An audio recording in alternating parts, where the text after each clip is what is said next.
গোঙানির শব্দ ফেসবুক থেকে সংগৃহীত।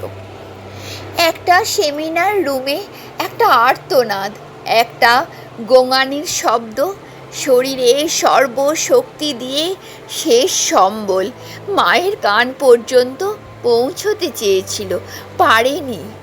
একটা মৃত শরীর যখন এক পাল নেকড়ে মিলে খাবলে খুবলে খাচ্ছিল, মায়ের কান পর্যন্ত পৌঁছতে না পারা একটা গোঙানির শব্দ ক্ষীণ থেকেই ক্ষীণতর হতে হতে সেমিনার রুম ছাড়িয়ে মিশে গেল বাতাসে।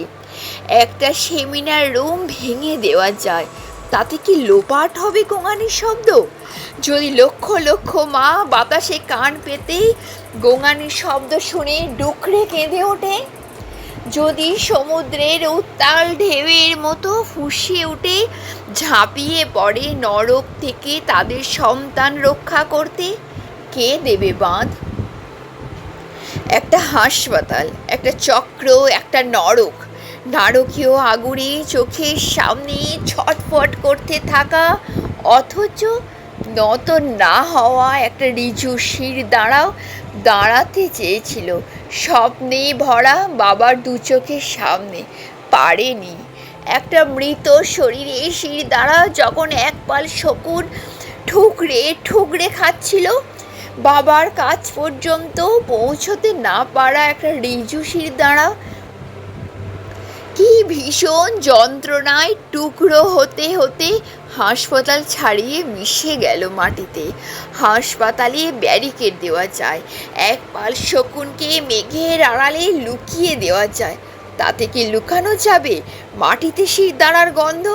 যদি লক্ষ লক্ষ বাবা মাটিতে নাক ঘষে শির দাঁড়ার গন্ধ শুকিয়ে ভয়ের তরাসে কেঁপে ওঠে, যদি আকাশে বজ্রের আলোয় মাটিতে খুঁজে পায় শির দাঁড়া, যদি উদ্দাম ঝড়ের মতো সব কিছু উড়িয়ে পুড়িয়ে ঝাঁপিয়ে পড়ে নরক থেকে তাদের সন্তান রক্ষা করতে, কে দেবে আড়াল?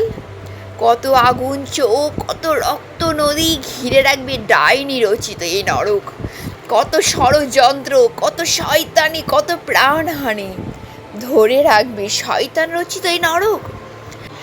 আজ দরজা খুললেই বাতাসে যা শোনা যায় তা টুকরো হয়ে যাওয়া শির দাঁড়া থেকে উঠে আসা গোঙানির শব্দ নয়, এ হলো লক্ষ লক্ষ সন্তানের মুক্তির স্লোগান।